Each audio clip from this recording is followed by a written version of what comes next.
doing tonight? You doing good? You doing good?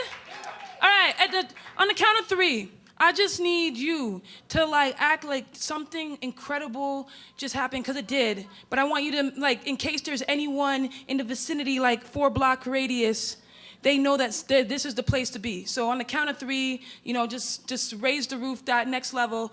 1, 2, 3.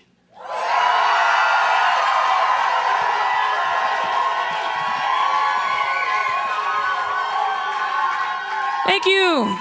Thank you. I'll be here all week. Wait, I have been. All right. So one thing I have to say before I get started is that I would love you to drink responsibly. Yes. You're like, what? What are you talking about, Truth? I'm telling you that if it means you have to buy 2 less drinks so that you can hit the merch table, that's what you need to do. Okay? I brought some CDs all the way from Ontario, and I just cannot bring those things back. It'll be like, oh, this is what failure feels like. No. So that's what I want. That's what I'm saying. And also, if you would like to buy CD and drinks for me, that would be I would not turn that away. So before I continue to embarrass myself, I'm going to get into some poetry. Would you like that? Yeah. All right. So this first poem, I feel that I need to get into, get some energy going on, and I feel that I want to communicate with you the best that I can, but I only speak English. I only speak English.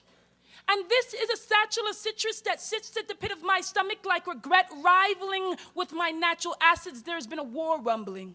It is the battle of having history versus finding a future, and I found myself on the front lines, willing to die with or for whichever one is in the spell from my body, wanting to hold both close without hating one or the other, take potential as my wife without fearing my mother would rather salt the soil that gave birth to all nations than let me arrive at a home I was never given instructions on how to get back to.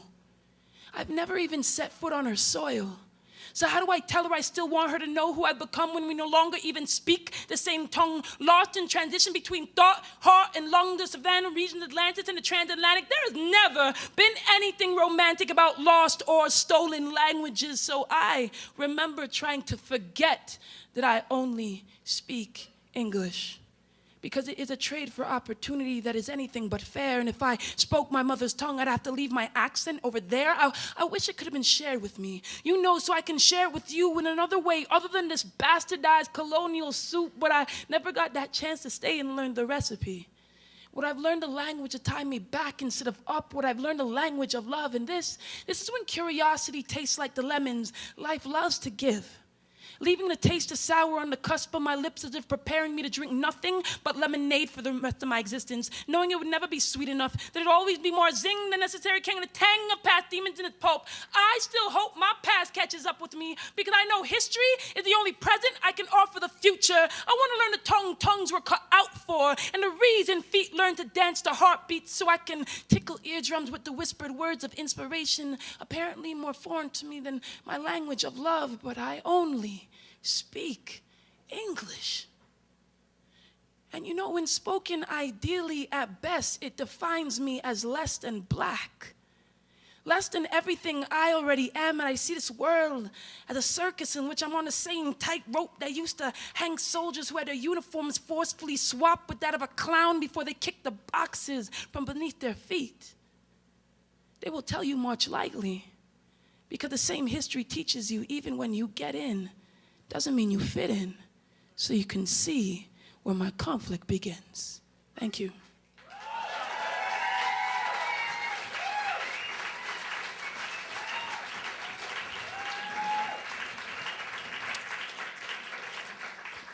So, I had the opportunity to be in Banff for the last 2 weeks. Oh my gosh, what an amazing experience. I loved it. Mountains? I'm not familiar with such things. Oh, wow. So I just want to thank Sherry D for bringing me out and showing me, what's going on. over there. I needed it. It was beautiful. And then I've been here in Calgary since Sunday. And since I've got in, I've been apparently there was this I don't want to cuss, but there was this cunt rash who decided to splash me and Andre, like, purposefully. Like, he sped down this street. There was this big long puddle, and we thought he was going to hit us with the car, and then and then a 5-foot wave of, like, dirty, slushy water just, like, slapped us in the face. And I wasn't wearing a belt, and my pants were all, like, sagging off. I'm like, not funny, no. So I'm missing home. And back home, I have 2 very amazing women in my life. I have my wife, who I met in Calgary the last time I was here, in 2008 at the Canadian Festival of Spoken Word.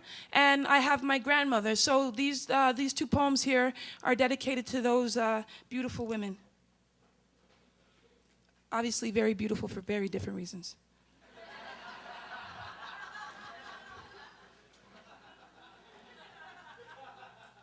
We have all learned to speak regret fluently. From the first time we made the decision to say yes or no and meant other. Let the specificity of our thoughts become fugitive from our tongues, runaway sentences that become the cost of free speech. I remember saying no. I will never write a love poem. Thought I'd wasted all my best words in a recipe for breadcrumbs that let me hear. Thinking one day I might need to find my way back to those bridges I left in ashes, even though each and every one was built of kerosene-dipped syllables and stanzas of regret that spelled boom from the beginning. But what I meant to say was, I've been waiting for a love poem to write itself. I've been waiting for the inspiration that comes from feeling as if possibilities are a reflection. I have been waiting for a love song like, ain't no sunshine when she's gone. It's not warm when she's away.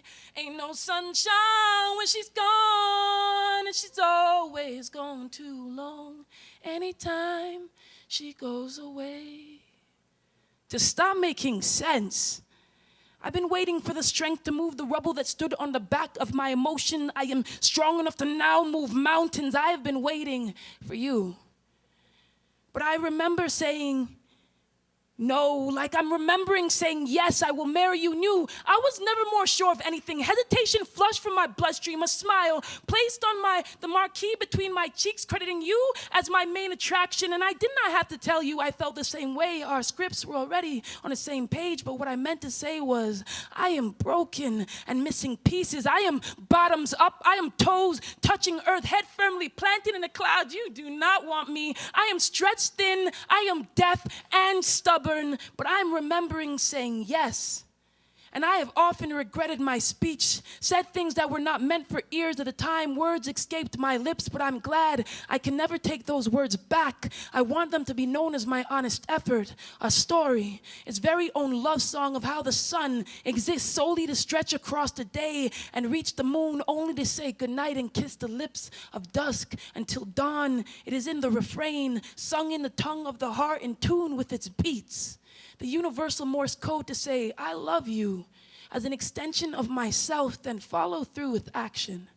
Because without action, they are mere words strung up on my vocal cords that butterflies could use to bungee into my guts and hold them hostage. You should know how much I love you through my actions. I am standing right here, moving magnets in my knees, knowing there's nowhere else I'd rather be than right here. So tonight, if I am not shook from under slumber's deep breath, if I have somehow mastered death's dance before we have two-stepped with life, I will not let my regrets speak for me.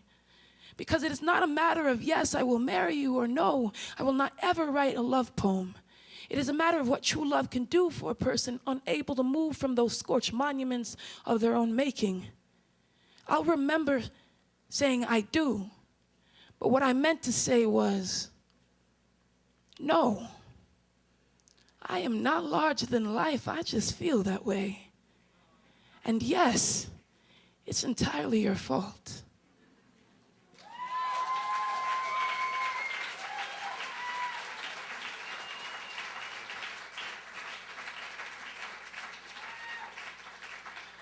So this is a really, really new poem, and yeah, I'm just really excited to share it with you. So you can tell it's kind of chicken scratchy, so bear with me. My granny's gaze is as stern as her touch is soft.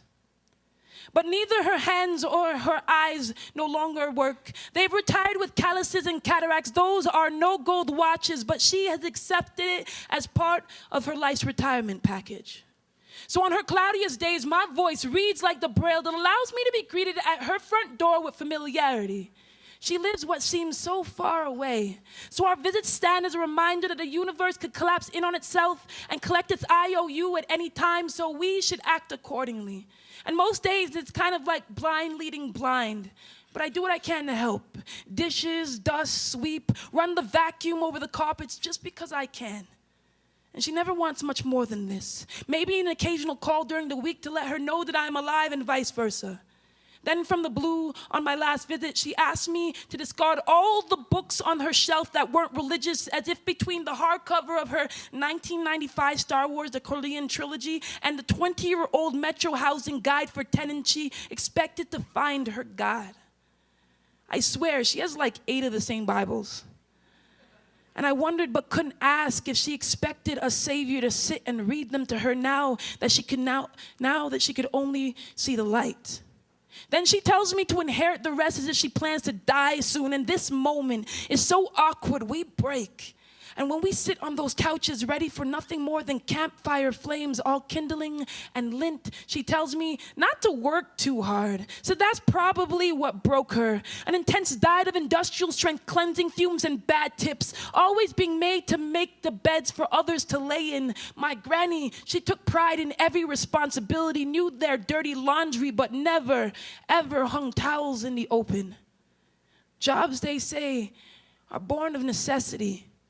But this is not the way my granny feels most useful. Try telling the seamstress that even if she could remember where she put her kit, she's been woven another fate. There was a time I thought I would live forever, wished it upon myself.